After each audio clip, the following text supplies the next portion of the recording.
抓捕一国总统只要1小时。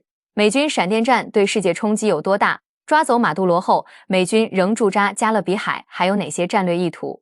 当美军三角洲部队的直升机在加拉加斯总统府附近降落时，一场教科书级的特种作战悄然上演。仅仅1小时，委内瑞拉总统马杜罗及其夫人便被押上美军舰艇，这创造了现代史上最快推翻一国政权的军事行动记录。那么这场闪电战到底改变了什么？所有人都想知道，一个国家的总统怎么说抓就被抓了。大家好，我是微笑。2026注定又是不会平静的一年。今天我从当前局势和历史角度带大家认识一下委内瑞拉。马杜罗被抓的答案残酷而简单，一大主因便是内奸。根据多方情报显示，马杜罗身边的核心安保和军事人员中早有被美国情报机构策反的关键人物。这些内线提供了总统的实时位置、安保布防细节，甚至撤退路线。可以说，委内瑞拉已经被美国渗透成了筛子。正是依靠这些精准情报，配合美国空战体系压制，三角洲部队才能像外科手术般直插心脏。更值得玩味的是特朗普的后续操作。他高调宣布，马杜罗夫妇正被送往纽约受审，指控他们与毒品恐怖主义有关。这一招实为一石二鸟。一方面，特朗普将委内瑞拉问题与美国国内的毒品泛滥问题强行捆绑，通过抓捕马杜罗，向美国民众展示其禁毒决心。这种政治操作简单有效，能够在中期选举年吸引眼球，巩固选民基础。另一方面，这是典型的杀鸡儆猴策略。特朗普政府借此向拉美所有反美国家发出明确信号，与美国对抗的下场就是如此。这样，即使在战略收缩期，美国也有能力、有决心维护其在后院的利益。行动成功后，很多人以为美军会迅速撤离，但现实恰恰相反，舰队继续在加勒比海保持高度战备状态。特朗普直言，美国保留所有军事选项，直到我们的要求得到全面满足。这背后的战略意图同样清晰。第一是继续威慑马杜罗的支持者和查韦斯主义力量，防止委内瑞拉国内出现大规模反抗。特朗普甚至公开威胁委内瑞拉的所有政治和军事人物都应该明白，马杜罗的遭遇也可能发生在他们身上。第二，为扶植亲美反对派上台提供军事保障。没有枪杆子撑腰，新政权在委内瑞拉难以站稳脚跟。美国需要确保下一个坐上总统宝座的人会乖乖听从华盛顿的指挥。第三，也是最重要的，为美国能源公司进入委内瑞拉铺平道路。特朗普已明确表示，将引入美国大型石油公司投资数十亿美元，修复委内瑞拉破败的石油基础设施。要知道，委内瑞拉拥有全球最大的已探明石油储量，比沙特还多。控制这里等于握住了未来能源的一张王牌。美军留在那儿，就是给这些石油公司当保镖，确保这块肥肉稳稳落入美国口中。这也意味着全球最大的石油储备国将可能被纳入美国能源版图，彻底改变国际能源格局。而且这场闪电抓捕引发的震荡早已超越委内瑞拉国界，对多个国家造成一定冲击。首当其冲的是俄罗斯，委内瑞拉装备的基本都是俄式武器。行动前，俄方还曾紧急增援军火，然而这些装备在美军面前显得不堪一击。1小时溃败的事实让俄制武器的声誉遭受重创。更重要的是，俄罗斯在拉美的桥头堡被拔除，这是继叙利亚之后，俄海外战略的又一次重大挫折。俄罗斯也被迫退出加勒比海地区，其全球影响力将进一步收缩。其次是伊朗，特朗普在宣布行动成功的讲话中特意点名伊朗，他表示有些国家应该看清楚形势，这几乎是明示，收拾完委内瑞拉，下一个就轮到伊朗了，甚至可能想复刻在委内瑞拉的斩首模式。伊朗高层近日连续召开紧急会议，评估自身安全形势，其紧张程度可见一斑。这也意味着中东地区的地缘政治平衡可能被再次打破。此外，受影响的是中国。多年来，中委两国以石油换贷款模式开展合作，中方提供贷款，委方以石油偿还。随着委内瑞拉政权更迭，这些石油资源很可能被美国控制，中委石油贸易面临冲击。与此同时，在委内瑞拉的中资企业也面临不确定性。这不仅是经济问题，更是中国“一带一路”在拉美遭遇的一次严峻挑战。美军用这1小时告诉世界，在绝对的技术优势、情报渗透和军事投送能力面前，传统的主权边界正在模糊。在丛林法则面前，小国在大国博弈中可能一夜之间就换了天地。看完委内瑞拉的当前局势，我们再去看看它的历史。委内瑞拉到底是个怎样的国家呢？说实话，委内瑞拉真的不好聊。当然也不是不好聊，就是怕聊起来不太容易理解。因为它明明拥有这个世界上排名第1的石油储备，可混得想吃一口饱饭都难。如果你非要赖石油半生矿给它收拾的，那它还有世界上排名第8的天然气。就这些还不够，咱们熟知的金、银、铜、铁、铝，但凡你能叫上名字的，它不光都有，还都名列前茅。就连森林覆盖率也高达 56%， 足够当亚马逊的平替。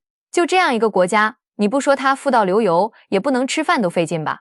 但人家愣是靠躺平加摆烂的神奇操作，把满级账号完成连新手村都出不去的菜鸟。现在的委内瑞拉一卷卫生纸都能卖到260万，给你生动诠释了什么叫屁股比脸金贵。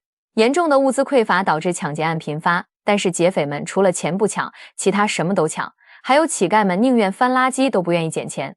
当你看到有人扛着一捆现金出门，他不是去买小汽车，而是排队买鸡蛋。生活在这里的人都是贫民窟里的亿万富翁。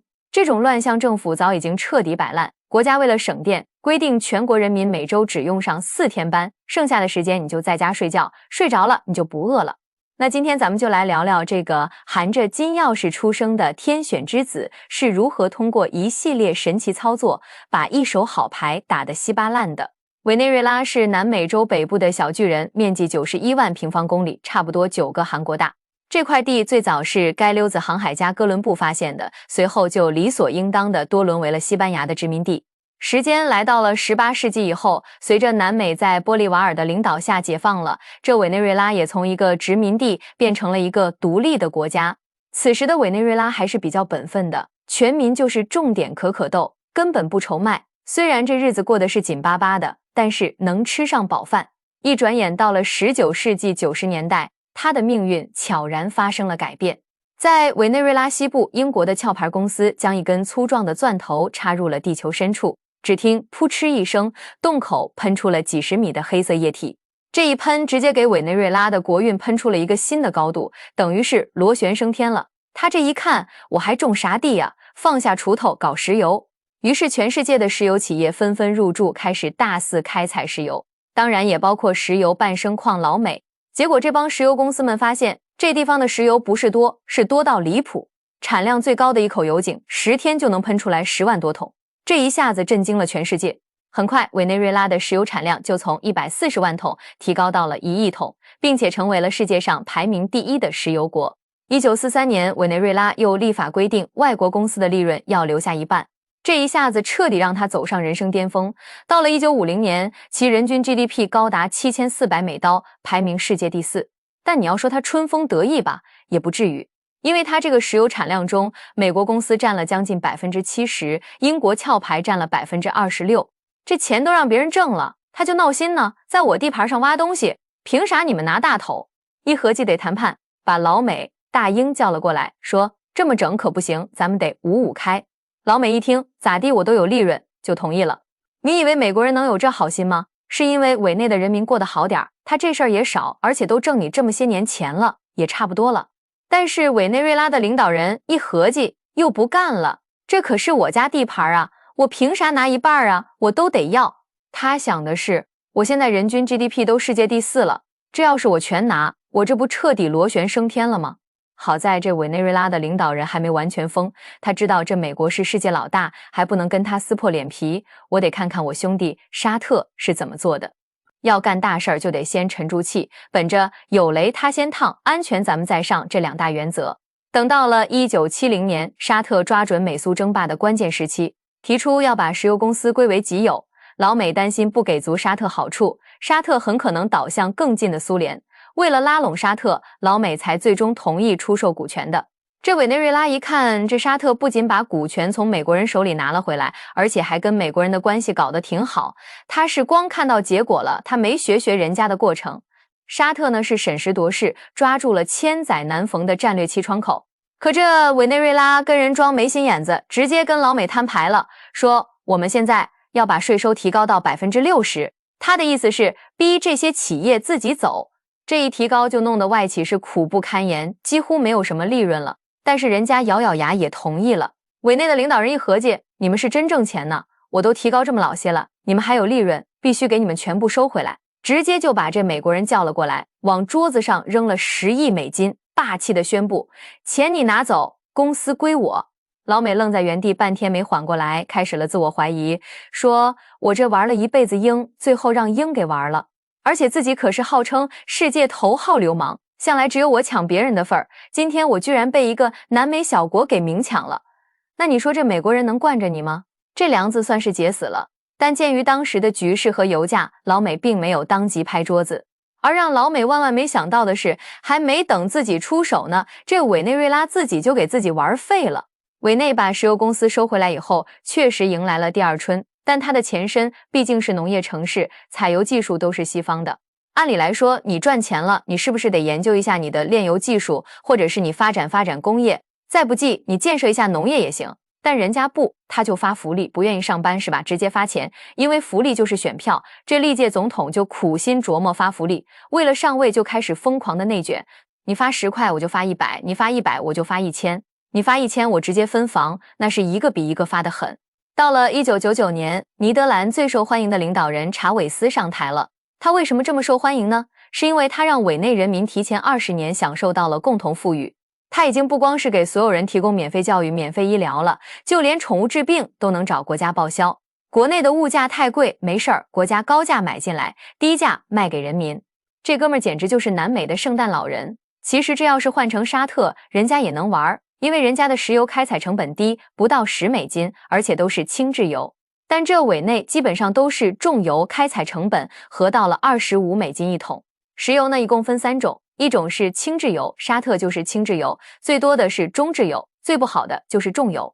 而委内大部分都是重油，每采1桶就必须要进口2桶轻质油去混合才能往出卖。当油价跌到40美金以下的时候，人家沙特大不了少赚点，但委内瑞拉扛不住啊，卖1桶赔1桶。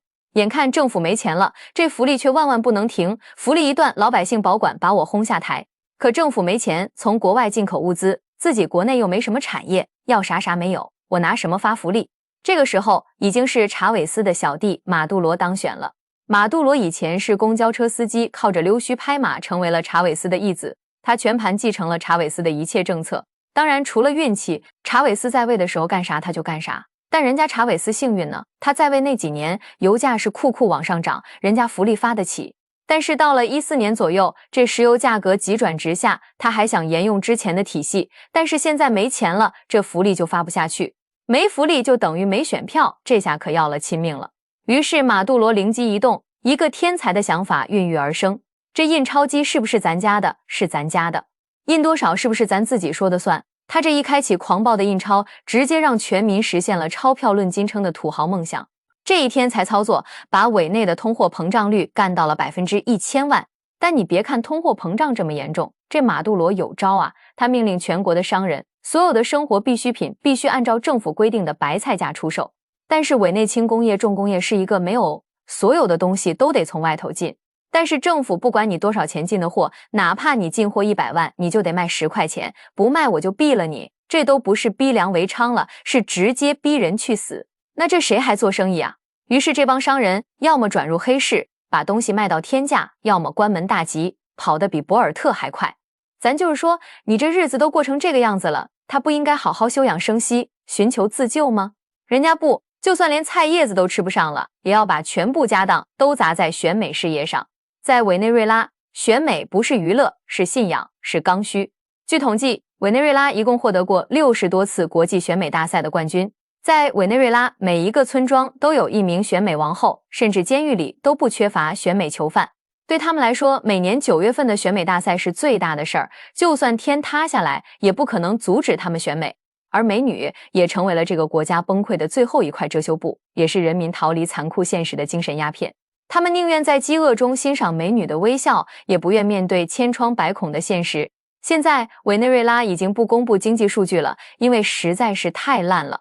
想想我们建国初期的时候，也是啥也没有，就这样也要号召老百姓勒紧裤腰带，省出粮食出口去换外汇，再进口设备发展工业。而委内沦落到今天，是因为老一辈的人选择了吃干抹净，而我们能有今天的甜，是因为先辈帮我们吃完了所有的苦。时间来到2015年，美国终于等到了动手的机会。当时奥巴马政府开始对委内瑞拉实施制裁，随后特朗普在2017年上任总统的第一个任期内疯狂升级制裁力度。2017年，美国禁止美国公民和企业交易委内瑞拉主权债券；2018年，禁止美国公司和委内瑞拉石油公司进行任何交易；2019年，直接冻结了委内瑞拉政府所有的在美资产，价值超过70亿美元。这些制裁意味着什么？意味着委内瑞拉的石油卖不出去了，随之而来的就是经济开始崩溃。超市里的货架空空如也，老百姓买不到食物，买不到药品。到2019年，已经有400多万人移民。美国看到这个局面，觉得时机成熟了。2019年1月，一个叫胡安·瓜伊多的青年突然冒了出来。这哥们儿是一位年仅35岁的年轻政客，当时是委内瑞拉国民议会的议长，也是反对派领袖之一。他站出来宣布，马杜罗的选举是非法的，自己才是委内瑞拉的临时总统。这个操作简直是荒唐至极。一个国会议长跑出来说自己是总统，凭什么？凭你一张嘴。但神奇的是，瓜伊多话音刚落，美国就立刻表示承认。紧接着，英国、法国、德国等50多个国家陆续承认瓜伊多的所谓合法总统身份。这是什么意思？意思是美国和他的盟友们集体宣布，你们委内瑞拉人选出来的总统不算数，我们说谁是总统谁就是总统。这已经不是干涉内政了，这是赤裸裸的煽动政变。但马杜罗没有垮，军队依然效忠于他。老百姓虽然生活困难，但很多人依然支持他。更疯狂的是2020年5月，一伙武装雇佣兵试图从海上潜入委内瑞拉，目标是绑架马杜罗。结果这帮人刚一上岸，就被委内瑞拉军队给包了饺子，8人被打死，10几人被俘。马杜罗在电视上展示了缴获的武器装备，嘲笑美国搞了一次史上最失败的政变。到了特朗普第2次上台时，对委内瑞拉的施压彻底升级，先是把赏金翻倍到5000万美元，然后签署行政令，授权国防部准备相关选项，可动用军事力量打击。紧接着在委内瑞拉沿岸部署军舰，然后就是连续炸船。9月2日，美国海军在南加勒比海空袭一艘小型船只，造成11人死亡。9月15日又炸一艘，3人死亡。9月16日又拦截3艘船，打着缉毒幌子，结果有9艘船被击沉，至少37人丧命。美国说这些人是毒贩，但有证据吗？没有。五角大楼迄今未提供确凿证据。10月23日，特朗普在白宫记者会上说，下一步就会是陆地。10月15日，特朗普亲口证实已授权中央情报局在委内瑞拉境内进行秘密行动。据《纽约时报》11月4日披露，特朗普政府已制定了一系列军事行动方案，包括直接空袭军事设施、派遣特种部队抓捕或击杀马杜罗，以及采取行动控制该国油田。11月13日，美国发起代号“南方之矛”的军事行动，福特号航母打击群逼近委内瑞拉。待部署到位，美军在加勒比地区集结的兵力将逾15000人，为数10年之最。但马杜罗并没有退缩，他隔空强势警告美国，不要重蹈在利比亚和阿富汗的覆辙。而美军此次行动的核心目标是通过高压迫使委内瑞拉开放境内石油资源。说白了，美国就是要抢石油，什么民主、人权、禁毒都是幌子。2025年的今天，委内瑞拉正站在历史的十字路口。美国的航母在海上游弋，导弹随时可能落下，中央情报局特工在暗中活动，战争的阴云笼罩着这个南美国家。3000万委内瑞拉人不知道明天会发生什么，石油的诅咒还在继续，帝国的贪婪永无止境。而马杜罗这个公交车司机出身的总统，此时正独自面对着世界上最强大的军事力量。那么我们本期的节目到这里就结束了，我是微笑，感谢你的观看，我们下期再见。